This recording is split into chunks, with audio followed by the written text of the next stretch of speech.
What's going on, guys? JSGC here, and we are here for another Manchester City transfer update. We are rolling out daily Manchester City transfer updates throughout all of the summer transfer window to keep you guys up to date on YouTube every single day with all the latest Manchester City transfer news. So if you haven't already, do subscribe to my channel. It is free. Also, don't forget social media links. They're in the description below and sliding across at the bottom of the screen if you want to go and follow me on my Twitter and Instagram. Email also in the description too if you want to hit me up for the sponsorships for any videos or any general business inquiries. TikTok link also in the description if you want to go and follow me on there. Also, don't forget as well to let me know your thoughts on what you make of these transfers in the comments below. Finally, we smashed past 300 likes on the last video. Let's see if we can hit 300 likes again on this video, so any help towards that would be great. So, let's crack on with this video. We're going to start off with the outs, and we've got the very latest on a Manchester City young goalkeeper called Josh McNamara. Now, he has left Manchester City. He has joined Southampton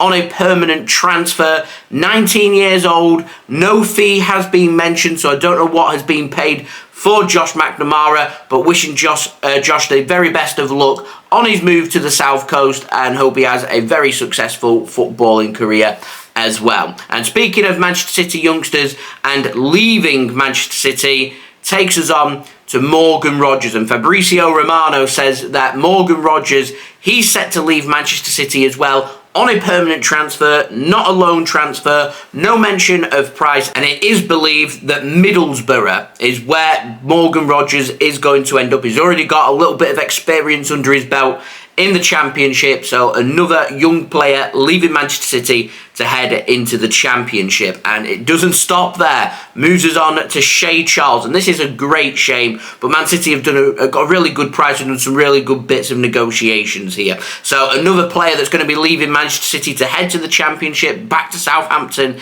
is Shea Charles. He's set to sign for them for £9 million, according to Fabrizio Romano. Manchester City do have a sell-on fee included with this transfer. Manchester City do have a buyback clause included on this transfer. Now, to me, my own thoughts and opinions on this, I think it's a great shame that he's leaving Manchester City, because I think he's a real talent. I think give him maybe another 2 seasons of successful loans, and I think he would be ready to step up to the plate and certainly be good enough for a squad player at the very least at Manchester City. But sometimes with young players, to allow them to prosper, the best thing to do is, rather than loaning them out, because at the end of the day, when you loan a player out, when they go to another club, they are there only temporary, and so because of that, the clubs don't see them as their players, and so priority when it comes to the development of their players, sometimes loan players isn't their priority. Now, if we sell Shea Charles to Southampton, he is their player. £9 million, they will want to develop him, they will want to make a profit on him. Romeo Lavia is a fantastic example of that. Manchester City, not yet ready for Romeo Lavia to return to Manchester City, but there are other clubs in and around where City have finished in the Champions League spots. Top clubs in the Premier League, they do regard Romeo Lavia as being good enough, so they want him. Manchester City aren't going to pursue that, and so because of that, I can't imagine that Romeo Lavia, unless something does happen, I can't imagine him becoming a Manchester City player this summer. And because of that, I would cast doubt on Romeo Lavia ever becoming a Manchester City player again. And when you sell young players, you run that risk, but that's why we have buyback clauses in place to bring these players back. We did it with Angelino. It didn't really work out. Romeo Lavia, the club are obviously umming and ahhing about it. They're not too sure. And so if there's doubt there, then you're best letting them spread their wings and go and play football elsewhere. It's just a case where when you're a young player at Manchester City and the competition for places is so high that sometimes it's just best for your own professional football development to go elsewhere, because the competition at Manchester City are right at the top. They're the creme de la creme. Manchester City are the team that a lot of young players now growing up will dream to play for. And so the competition to get into that Manchester City team, unless you are right at the top level, then more than likely you're not going to make it at Manchester City. And that sounds quite brutal, but that doesn't mean you are a rubbish football player. Quite the contrary. There's loads of players that haven't played for Manchester City that are fantastic football players. It's just not quite right for what Manchester City are looking for. And with Shea Charles, Manchester City now put themselves in a great position where if we want him to come back, we just activate that buyback clause and we bring him back to the club. Or a couple of seasons down the line, there may be other interest from other clubs, maybe from around Europe or from the Premier League, who want to bring Shea Charles in instead. And if Man City don't activate that buyback clause, that's also okay.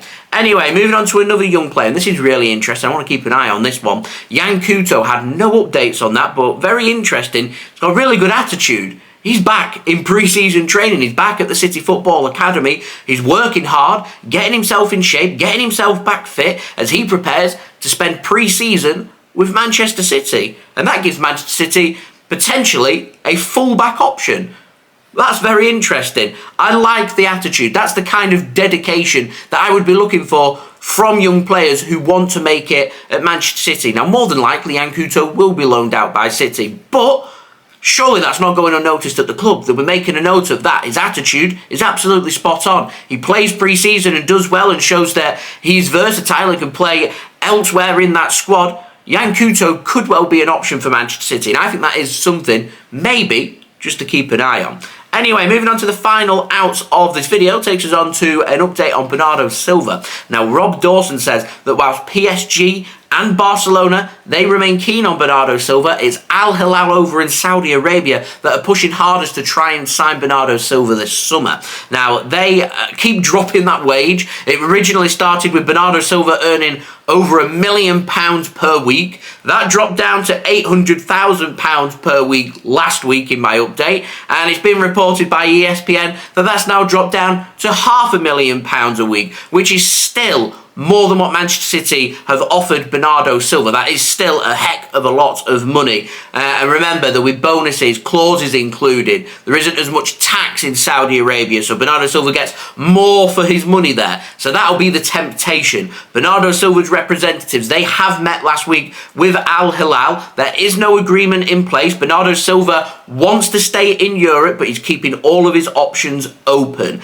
Pep Guardiola, we reported yesterday, he's blocking a transfer. Pep Guardiola wants Bernardo Silva to stay, and that is still the case. But if Manchester City get an offer that they deem acceptable, we're looking at around 70 million euros, maybe 70 million pounds, then Manchester City could sanction the sale of Bernardo Silva. I think the problem we've got with the transfer window going on and how long it'd take for a transfer of Bernardo Silva to get sorted, it's very difficult for Man City to replace Bernardo Silva. As I've mentioned previously, it could take two players to replace Bernardo Silva. And as we head further into the transfer window, past pre-season, it just gets more and more complicated. I would put a time on Man City sanctioning a sale for Bernardo Silva. I wouldn't rule out Manchester City blocking all transfers for Bernardo Silva until they find a suitable replacement. And suitable replacements aren't just found within minutes. It takes weeks, sometimes it takes months. And to me, to replace someone of Bernardo Silva's quality, I reckon it'll be the latter. I reckon it'll take months to get that sorted. So I think we're here. I think the clock is ticking. I really do when it comes to the sale of Bernardo Silva. And I do have my doubts about Bernardo leaving Manchester City this summer. But as I always say, the summer's long. Anything can happen. Anyway, moving on to the ins, an interesting one, this one. New name, Sven Botman from Newcastle. Now, the NUFC blog has said that Manchester City, earlier in the window, sent out an inquiry to Newcastle to ask for the availability of Sven Botman, and were told almost immediately by Newcastle that he is not for sale. I presume that this story coming out was when Manchester City were umming and ahhing about making moves for a centre-back before Manchester City chose to settle on Josko Gvardiol rather than pushing on for any other centre-back. Gvardiol is the player that Manchester City want.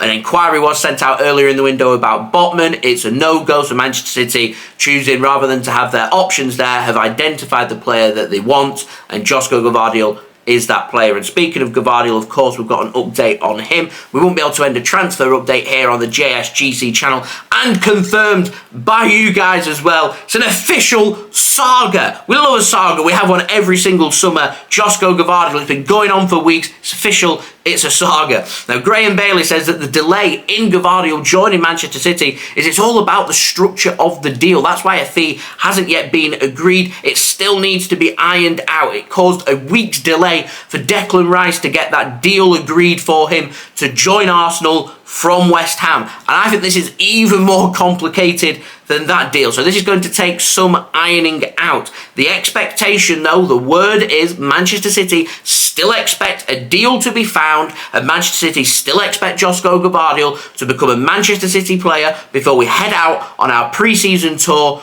of Asia. We've got roughly around a week to 2 weeks to try and get this deal sorted. We've done deals before where we're out on pre-season. Sometimes it might just tick over a little bit. He might miss the first game maybe whilst we just get things sorted, and then he'll head out over to Asia with Manchester City to resume up with, of course, the pre-season tours. We were reporting on yesterday. Bags are packed. We're waiting for word. We're waiting for that agreement to be found. You never know. Today could be that day, but with it being an official saga, means we may just have a few more weeks left of this transfer. Transfers, that's what it's all about. So there we go, that's been the video. I hope you enjoyed the video. If you did enjoy this video, don't forget to subscribe. We're doing daily Manchester City transfer updates throughout all the summer transfer window. I know you guys want to be kept up to date every single day with all the latest Manchester City transfer news. So come to my channel, subscribe. It's free. That'd be much appreciated. We've smashed 30,000 subscribers. We're pushing now. We're aiming big. 40k. It's on the horizon, so any help towards that will be much appreciated. Also, don't forget as well, social media links. They're in the description below and sliding across at the bottom of the screen. If you want to go and follow me on my Twitter and Instagram, email also in the description too. If you want to hit me up for any sponsorships for any videos or any general business inquiries. Also, don't forget TikTok, link in the description if you want to go and follow me on there. Leave a thumbs up, 300 likes is the aim. Do let me know your thoughts of what you make of these transfers in the comments below. And I'll be doing my regular weekly series where we'll be speaking about all things transfers with Manchester City on my live stream. That'll be out later on today, this afternoon, for you guys to look forward to. So I will see you then. So I've been JSGC. Thank you everyone for watching. I hope everyone is safe and well. Peace. Ciao for now.